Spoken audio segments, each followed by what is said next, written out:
first of all, welcome. Thanks for being here. Also, especially shout out to Kelly, who came all the way from Washington, I think. And maybe before I continue with my monologue, and also because I need to catch my breath a bit, I'll hand over the mic and then maybe ask you to do a very quick intro of yourself. Micro. Do we have everything? Yeah, microphones should work. Is it working? Yes.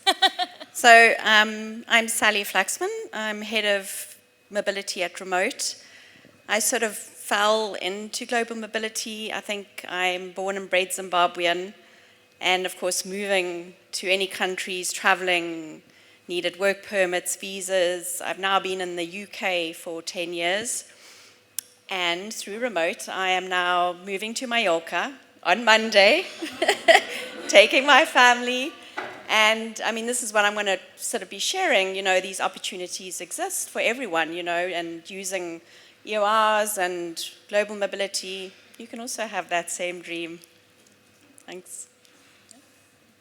Hello, everyone. I'm very happy to be here. It was quite a long trip from Washington, D.C., but I'm glad to be here. It's a beautiful city.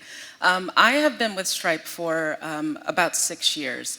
And really that journey for me has been an evolution. And so a lot of what I want to talk about today is how you really focus on a program to speak to people who don't necessarily speak our sort of global mobility and immigration language, and really evolve with the company in a way that helps to really demonstrate the value proposition in ways that we really haven't had to before.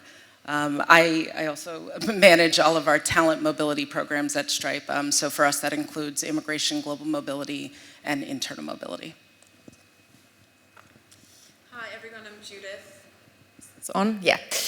Judith. It says here investor. For the last 7 years, I built a venture firm called La Familia. And it sounds like the Sicilian mafia, but we're really an early stage, plain vanilla venture capital fund. And then last year, joined forces with General Catalyst, which is one of the biggest venture capital firms in the world, based in the US, also proud investor in Localize. And I'm currently planning my next entrepreneurial chapter as an investor with La Familia and General Catalyst, investing into companies that really shape the future of mobility. The future of work was one of the core themes. We were early investors in companies like Deal or Personio, again, Localized from the GC side. So this is something that I'm incredibly passionate about. As the daughter of a Nigerian immigrant who came to Germany more than 30 years ago, I think the topic of mobility speaks to me quite personally, and so I'm also lobbying quite a bit at the German government as well as the EU level when it comes to trying to set into motion some more modern regulation and policy.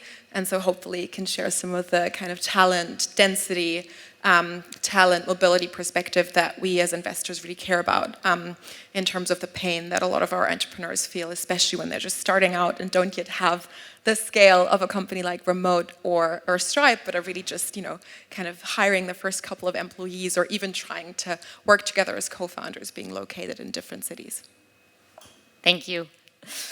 And also there for the panel and why we wanted to start with this group, because I think now it's really about kicking it off with a broader view into global mobility, what is happening, and also how is it connected to broader trends that we're seeing in the world. And I think also the investor perspective, it's an interesting one, because I think once investors start investing into an area, you always see the business potential that's behind. And I do think the way that people work and the way that organizations are built, there's a whole long tail of how can we directly build companies that are global by default. I think for that really need to make talent mobility easier.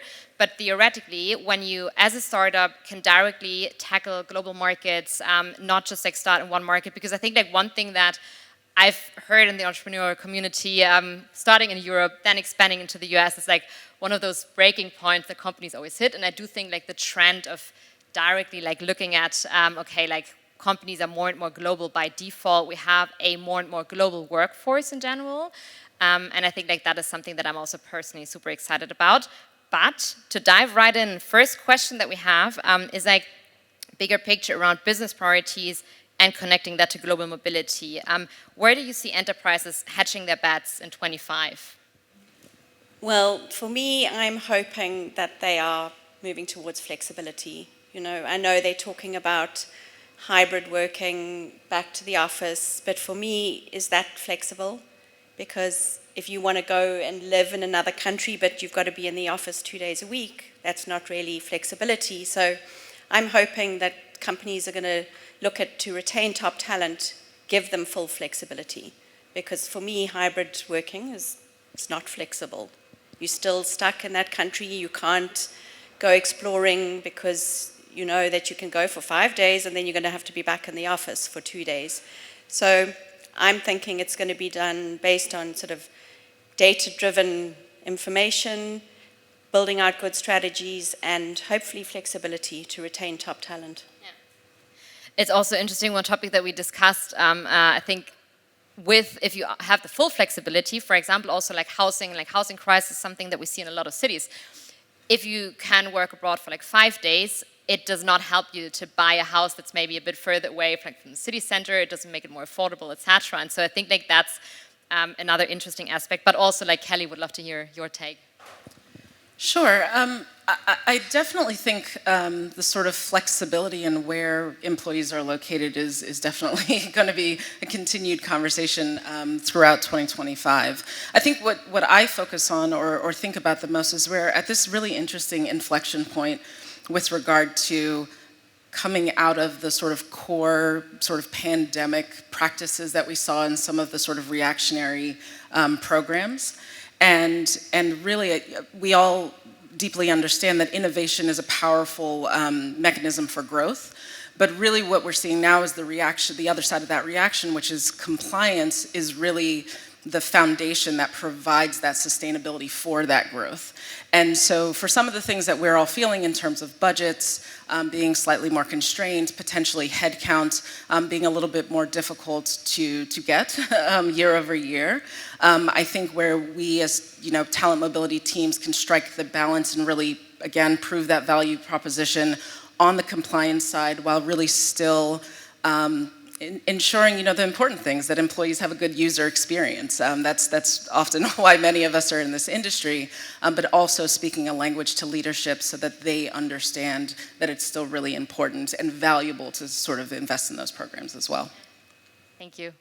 And Judith, I think like they're also for you, would love to hear kind of like, because you've seen so many companies across different stages as well, like what are some of the innovative things that you've seen in terms of how companies operate, how they move talent across borders, like how their setup is evolving? Yeah, I'm happy to touch on that in a second, because I think the first question that you asked about enterprises hedging their bets, I think that is something that I think about a lot these days. I think we all read the Draghi report, or most of us have read the Draghi report, and I think we are at this unique moment in time where I think everyone is looking at European productivity or just global productivity and is asking the question, what is the reason for why we're falling behind so much? Since we're in Germany and Berlin, if you look at productivity on a national level, actually productivity has gone down. GDP per capita has gone down. People work fewer hours, but unfortunately they don't make up for working fewer hours by being more productive.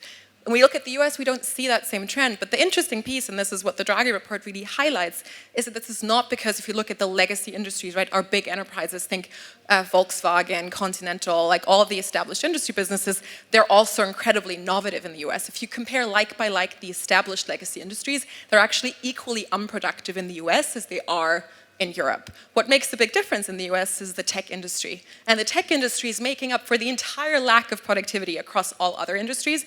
And the issue is in Europe, we don't have a strong enough tech industry. Now, why do I think this connects to global mobility? Is I do think if you were to correlate or investigate, what are the people who are quite productive, who are, from a kind of entrepreneurial mindset, as employees or as founders, really adding significantly to the kind of growth sectors in our economy, those tend to be the people who also live a very mobile lifestyle, who have a very global mindset, who have an international network, who want to be able to shape and live in different places. And so I think there's this false dichotomy because right now everyone's cranking down on, oh my God, we're seeing productivity go down, we're seeing energy costs go up, we're seeing, just basically cost increasing and revenue declining. And so any leader, who's short-sighted will say, let's bring everyone back to the office, let's enforce control, and that's going to be the solution to solving productivity. Well, actually, I don't think that's going to be the case. I think, you may be able to see short fixes because you're actually able to bring down the cost base. To the example of Amazon earlier, right? I think many people just say it's a way for them to lose a lot more people because they need to get rid of staff that otherwise they wouldn't be able to afford. So in the short term, yes, you're able to bring down costs, but are you really going to be able to retain and attract the people who, at the end of the day, from a performance perspective, are really the needle movers in your organization? I have a lot of doubts about that. And so I think it just requires a lot more nuanced conversation and a lot more of an honest and kind of mid to long-term picture to really understand, some of the, quite frankly, very, very challenging metrics that we're seeing. And I think all of us in this room, kind of being involved in mobility and being involved in productivity of employees should be concerned about this. But I think it requires this much more nuanced conversation. And so I think another piece is, and that's the second question that you asked, Anna, is more about, kind of how do we see this take shape and form in the specific companies that we're backing. And I think there's no question about the fact that Europe specifically in comparison to the US has a mobility or I would say co-exposure issue. Like in the US, when you think about kind of people live in LA or live in SF or live in New York, and it's very normal to be co-located in those areas and still be part of one team, still be part of, kind of one organization. In Europe, typically, the mindset doesn't even break at the country level, it breaks at the city level. So people in Cologne think about like their talent ecosystem as Cologne, and people in Brussels think about their talent ecosystem as Brussels. And so I think this is very, very, very crucial for Europe, and it's almost a cultural aspect. A part of this is, of course, regulation and how easy it is for companies to actually make this work. But I think if we don't finally get to a place where people identify as, I'm based in Europe, I'm not based in Cologne, and kind of Europe is my oyster, and yes, there's one place where I live, but I might work for a company that's an entirely different place, and you really kind of define a much broader frame of reference for what performance, what association, what your influence looks like. I think there's no other option than for Europe to fall further behind than where we already are. And so, from an investor perspective, that's a lot of the stuff that we tend to discuss and think about when it comes to investing in the businesses that are in our portfolios. Yeah. You also mentioned a really interesting aspect around like hybrid, remote, return to office, and I think like that is an interesting one. Also looking at like the why behind why are companies doing it, and I think like there is an argument for like having offices. It's nice, we are all humans like connections, but like why does someone need to be forced to an office? And I think like the reasons behind I think like are really the wrong ones. I think like there you can make, and we're also an example for that, like you can make remote work. Of course, like you need different structures. I think like also remote, you have a way bigger team, you still make it work. Like it's a very successful company. And so I think like the arguments that are used right now is like, oh yeah, it's not working. Productivity is a big aspect. And so yeah, I would also love to hear your take, Sally and Kelly, like what are you seeing? And like also, what are the arguments that we can use against that and like to make it a bit more of a positive discussion about like, okay, offices, how can we use them positively without like mandating people to come back? Yeah, well, for me, I mean, I've hired a team globally. So at the moment, I've got 18, 19 in my team. I'm hiring another 8. I've met 2 in person. And we've got this highly productive, extremely close-knit team that are supportive. And, like she was saying about bringing people back into the office to ensure productivity. It's trusting your team, giving them the right framework, to letting them know what you expect, but giving them the flexibility to work around the hours that suits them. People have kids, they've got to drop kids at school. I've got a manager who likes to wake up at 11, but he works until 9, 10 at night, and that's perfect because he works with the Americas team, even though he's based in Spain. So for me, in an ideal world, it would be remote working, but I mean, you don't have the cost of the offices. I mean, if you've got offices and it's hybrid and there's people coming in 2 days a week, most of the time you go in and there's 3 people. We had that before in my last job, and eventually we shut the office down because we had this beautiful office space, but we didn't have fixed days we had to be in. We were told 2 days a week you'd go in and you were floating around in this empty office. It's not productive. Our commute, now commute back, you're losing time, whereas I feel if you're walking down the passage into your office and you're at work, I feel you're a lot more productive remote working. And yes, it doesn't work for a lot of people, and I think for young people, it's nice to be in a job where you go into an office when you're starting out in your careers. But when you go on to the next level, you want to have children, you can have both. And I think that for me is the most important thing. Yeah, I completely agree. I think what I would add is really in terms of, especially if we're talking about policy and where we can sort of influence, really talking about our work in a different way, being a little bit more public and upfront about that. I think oftentimes we just do the hard work and we're not in it for the glory, we're in it to support people sort of going through difficult or maybe challenging processes. And the way that we really talk about what we're doing and the value that we're adding to the company can sometimes shift the needle on, whether or not, the productivity question even comes up. I think another thing that, is something that's underutilized is really understanding the data around, especially top talent, to Sally's point before, really understanding what that group is doing.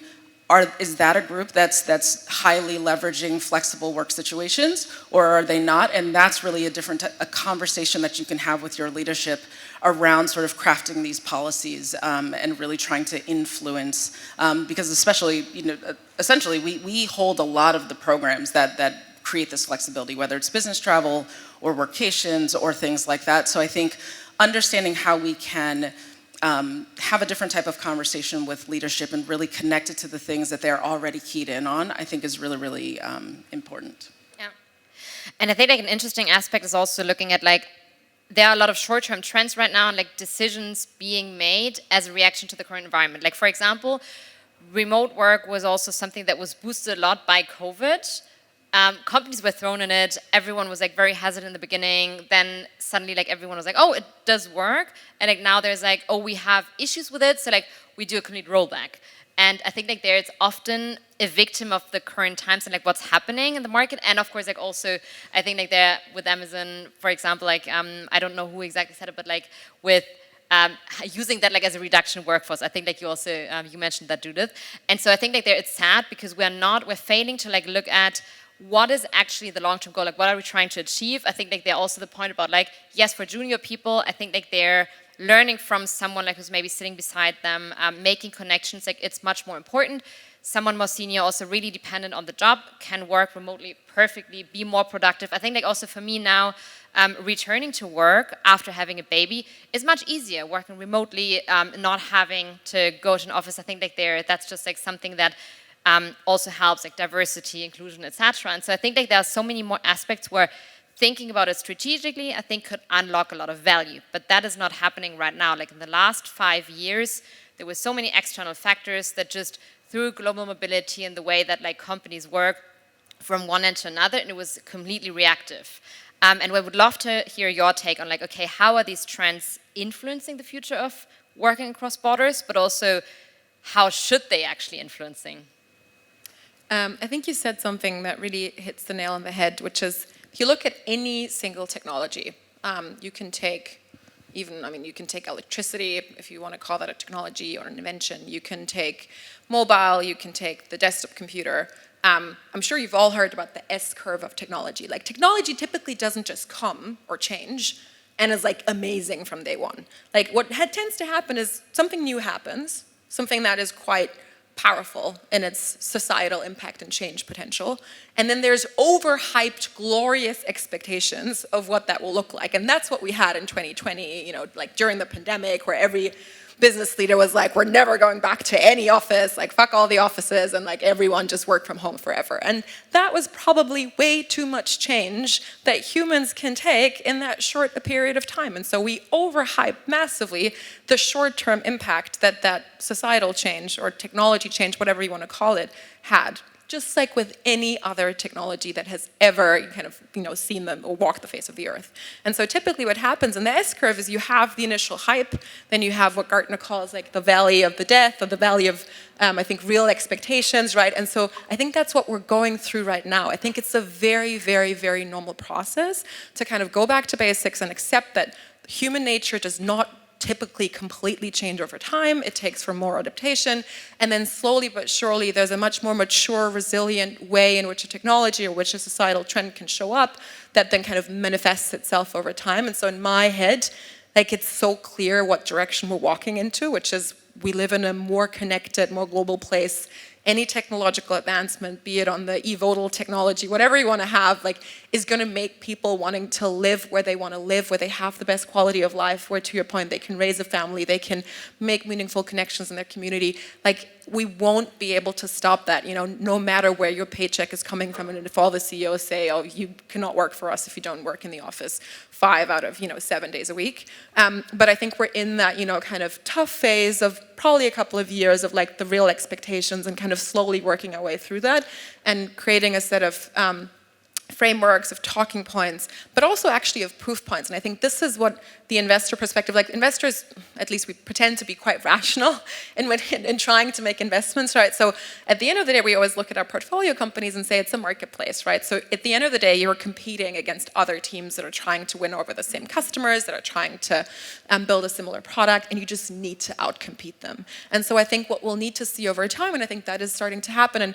again, La Familia is an investor in Deal, which is an amazing company, similar to Remote, also Remote, and I don't think they would have ever been as successful as they are if they had, kind of 2 offices and had forced everyone to come into the office. So part of their competitiveness and part of their power was the fact that they're a remote team. And so I think we just need more of these examples like Remote, like Deal, like companies that are really out competing in the marketplace, for investors, for capital, and for, kind of the CEOs that tend to hop onto the last train of the carriage because they get the message, kind of the latest, to be able to understand that this is real, that productivity can show up in different forms and ways. And so to me, I am a little bit concerned, but I'm also not concerned because it's like we've seen this play out like a million times.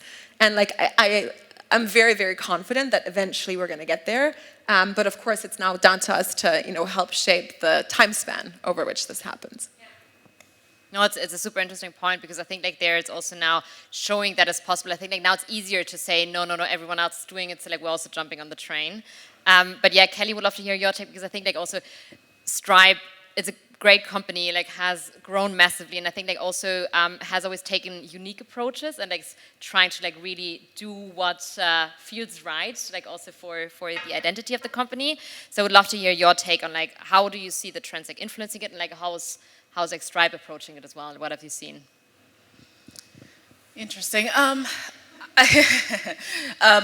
Yes, I'm very thankful. Stripe does take unique approaches to things like this, and we really do center ourselves in data.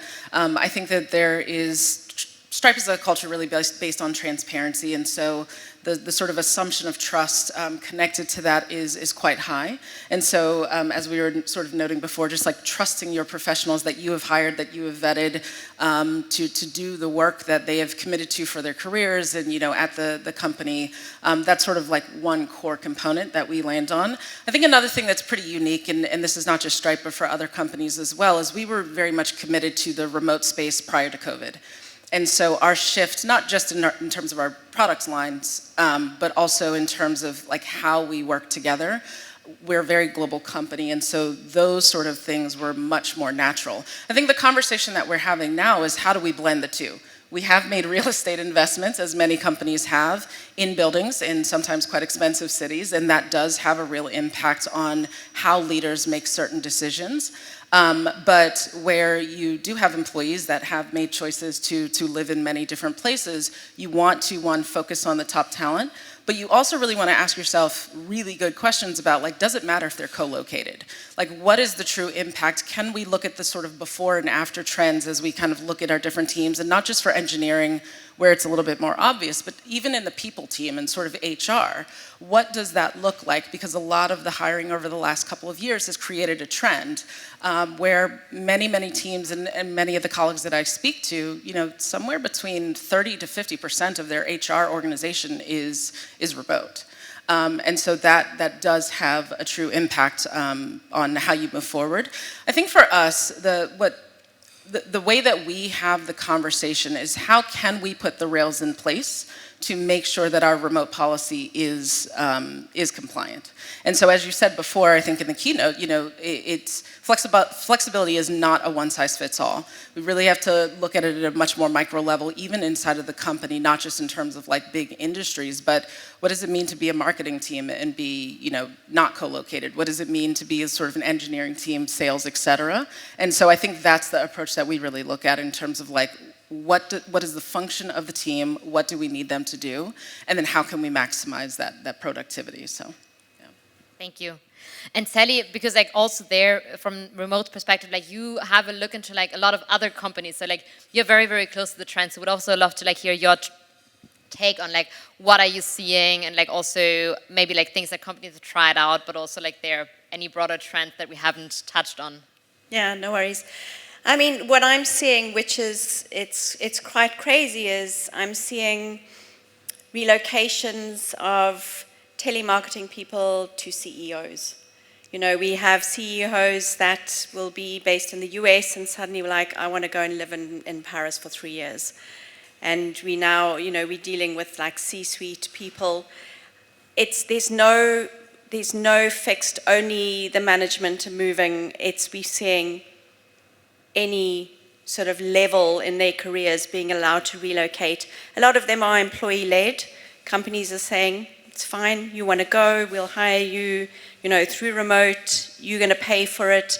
So it's not always about the budget, because I know global mobility has always got a tight budget, and, it has to go through 20 people before it's agreed that you can move somewhere. But when it's employee-led, it shouldn't be stopped. I mean, unless, of course, the company can't allow them to work, from that location. So for me, the trend, it's not even set anymore, where it always was sort of higher management who allowed the movement. Workations, business travel, full relocations, any level in people's careers, which I think is amazing. I think that's what we want to see. It's a super interesting point, because also one thing that we've seen during COVID, when you had like the first wave of like working remotely, I remember like also a lot of investors like thinking, oh, localize will die because like no one will ever relocate anymore. Like when you can work remotely, like why would you relocate? But actually like completely ignoring that aspect, that so much mobility is talent driven, and like it's actually talent that wants to move. And I think like they're studying abroad, like spending a semester abroad is like so normal nowadays, and it's like such a great opportunity. But then like working abroad like is still much more complicated, like the magnitude of like paperwork, etc., very different. And so I think like that is something that I think like sometimes also hard for people to grasp. And I do think like now we have an issue in like the logic behind when you can do your job remotely, when you can like move, why can you not, especially like for companies who already have multiple locations, like if your work, and I think like of course there's always some jobs where it's not possible, but like generally when your work is location independent, why can you like not move to, even like if there are offices, why can you not move from like Hamburg to Madrid, to London, like go a year here? And I think like it's such a great opportunity. Also, again, connecting it to the political climate right now, I do think spending time abroad is like the one thing that really makes you more tolerant, makes you understand cultures, and like then you can be an ambassador of that tolerance as well. And so I do think there's so many reasons around, but like I think like there right now, the role of global mobility, it's not there yet in terms of like importance. When you look at like the agenda of CEOs, C-level overall, and I think like right now, I touched upon it before, I think like compliance is like something that you get people with which is like more the sad and like ugly aspect, but actually like that potential, the strategic opportunity, I think like this is something that we need to highlight. And so I think like they're having a seat at the table, being able to like be part of the decision making, like what is your take? How do you think like we can push global mobility even more like into being a strategic factor for organizations? Judith.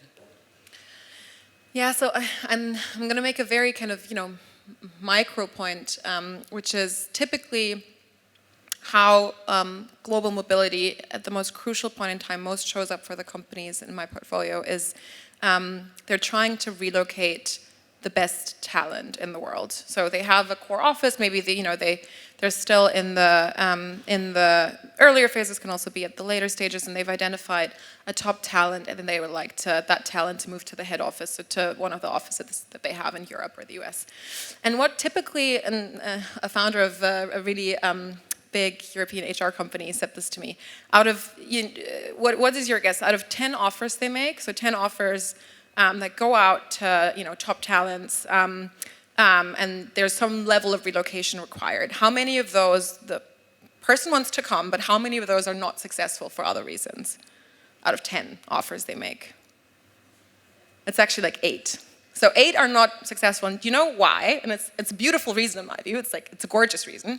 It's typically because it's 2024, and most of these people are men, many now are also women, and they have a successful spouse that's also working. And guess what? The spouse is like, I'm sorry, I also have a really meaningful career and full-time job, and I can't move to Munich or Berlin or London or whatever, right? And so I think we're really, this is the issues that literally our CEOs and founders care about. They find an amazing talent, say, hey, you want to come relocate? And the guy or the lady is like, yes, but the spouse is like, hell no, because I also have a career, and I don't want to, I can't move my life to city X because I can't do my job there, right? And so I think if we think about, again, a world where you care about these talents, it's incredibly painful. Can you imagine for a company that has, low resources because they're still a startup and they're really struggling, every single day to be able to, win market share, win over customers, and then you're losing 8 out of 10 offers because, you have some kind of preset,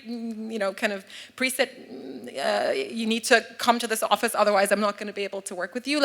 I just think this needs to change. This is really the breaking points, and how they're showing up in our portfolio. So I think we need to entirely just shift the conversation towards a much more, kind of talent-focused perspective. And I think the more, kind of equal careers you will have in marriages, in families and so on and so forth, this will show up more and more. So, I can always only bring it back to, the initial point that I made is the wave is very clearly there, no matter what right-wing politicians in Europe are trying to tell us, and no matter what stories they're trying to tell, is I think the data, is going into one direction in the long term.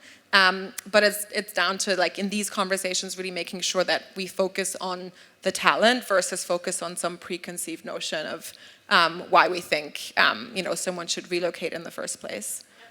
Yeah. Thanks. Kelly, what's your take? I'm not sure I have much more to add on this one. I just think really the challenge for us is getting the investment into tools that help us to facilitate these programs. I think what's missing sometimes is the way in which we constructed some of our offerings during COVID are not sustainable because, as you said, they're quite reactive. And so really convincing, not just from a monetary perspective, but the actual infrastructure and making sure you're deeply connected with your employment law colleagues as well as other components of HR, tax, of course, and your external providers to really make sure that you can make sure that the company is in good stead with respect to all of the compliance locally and globally, but also make sure that employees understand what their obligations are as they move. Because of course assignments are something where we have, you usually have a tax provider, they give a briefing, there's much more structure around long-term, short-term assignments. But for some of the workations, definitely for some of the business travel, nomad visas, things that are sort of popping up all over the place, you really do need to be a little bit more creative as a team and make sure that we are creating structures where that actually is an option. Sally? I think we've actually covered majority of that. But it's exactly what, I did a talk on last week in London on talent shortages. And I was like, there's no such thing. Talent is everywhere if you're prepared to be flexible. So, I think we've pretty much covered what we all think the ideal world will be, to be quite honest. I mean, it would be interesting to chat with people after to see what the blockers that they are actually facing in their companies and see how we could help. Yeah. It's also interesting, now what you mentioned with there is no talent shortage, I think now looking at the blue collar aspect, because also there, I think right now it's a mass of people that's missing, and I think like there where it's really like companies are struggling to like find someone. But then actually when you look internationally, theoretically like the people are there in the world, but like then how do you access them? Like how do you find someone? Like how do you actually like access talent pools? And I think like in tech, like we found a lot of waste there, and like there was a whole industry like also built around that. But then like now we have that next industry like that's really coming, like where the pressure is increasing. And so I think like that is for me like it's also an opportunity to like see, okay, like maybe now like blue collar, because like those are also jobs that often you kind of do remotely, and so like that's then they're like seeing how can we get people into like certain locations, like how can we drive mobility there, but I also think talent pools more globally, because I think like then like when you look at like accessing that and then like actually rethinking the whole company structure, where do you have your locations, like where do you do what, I think like that is something where we still have a lot of opportunity. And I think like there are especially startups when they are formed directly with the aspect in mind of like this is an international company, like I have to go like put my locations where the talent is, like where the talent wants to live. I think that then it's much easier because then you have less of a change process as well. Of course, like now the organizations, bigger organizations with an existing workforce, there's a very big change management process, which is not easy. But yeah, that for me is like still a potential. But one thing that I wanted to, because I know that we spend a lot of time now like on the high level kind of like strategic topics, diving a bit deeper into like mobility types. What kind of trends are you seeing on like long-term mobility, short-term, business trips, workations, relocations, hiring people remotely? Like do you see like ups and downs? Do you see like that every mobility type is growing? So to start with, we were seeing a lot of relocations. That was the main trend, I think, the previous 2 years. And now what we're seeing is more requests for workations, for remote working. I want to go and spend 2 or 3 months in this country. Can I? And this is where, of course, the tax and immigration compliance comes in. And I mean, but these assessments can be done, you know. Companies just say, no, we don't have an entity there, no, you're not going. You know, and I think if companies understand that there is a way to find out whether your employee can go and travel and work and have the benefit of a good, well-paid job and travel. I mean, how many people leave their jobs to go traveling? They shouldn't have to do that. They should be able to have money and travel and have it all, because there are ways to make sure that they are compliant. And I think for me, I'm seeing more of that trend now more than relocations, short-term assignments and workations. Yeah, it's interesting. And I think like they're also, Kelly would love to hear your take, because I think like it's also, there is a difference between like how it is in the US and Europe, because of course like in Europe it's much quicker to cross the border. So would love to hear what's like your US perspective.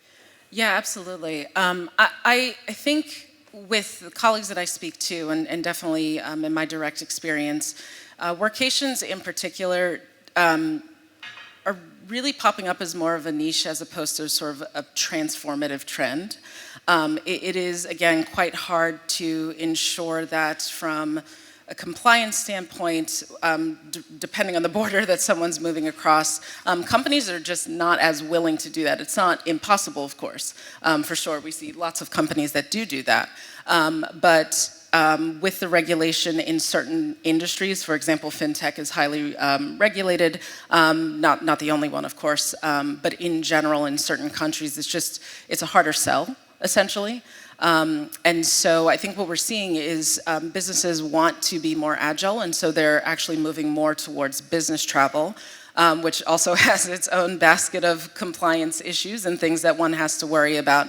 But I'm seeing a lot more, not just as a reaction to the fact that, you know, under the pandemic, many of us couldn't travel for extended periods of time, not just the, 1 or 2 years, but in general, because it requires less investment than some of the short-term, long-term assignments, but also allows individuals for maybe 30, 60, 90 days to have an impact and then return to their home base. Yeah, and I think the only piece I'm going to add is that I loved what you said earlier. I'm an investor in a company called Smalt, who are basically upskilling migrant talent that is in Germany, that could have been an engineer in Nigeria or a sheep farmer in Yemen. and who today drive bikes for Uber Eats or Deliveroo. And Smalt actually says, I think you can do more to build a career in Germany, but also to give back to Germany. And so what they're doing is they're upskilling them to be able to work in the energy trades. So they turn them into energy installers for solar panels, heat pumps, and the likes within 12 weeks. So I think there are more and more of these companies that either, kind of relocate talent from abroad in the blue collar space or actually upskill the talent that we have here in Germany. Another, I think, really crucial sector that we're seeing a lot of movement in is the care sector. It's the classic double demography problem. You all look like you maybe have, parents that you're starting to care for, and probably a lot of the headache that's involved.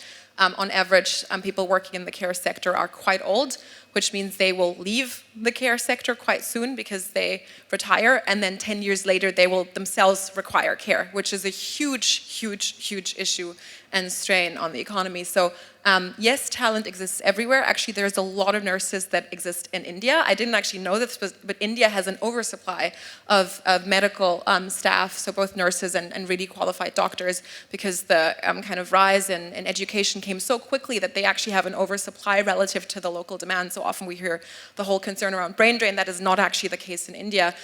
The government is actually quite incentivized to help these people, find a meaningful career abroad. And so I think, again, mobility will show up in all different, kinds and ways. And we touched on workations and relocations. But I do think the blue collar sector will play a very, very crucial role here, because a lot of that work cannot be done remotely. It needs to be done at the place of care, at the place of installation.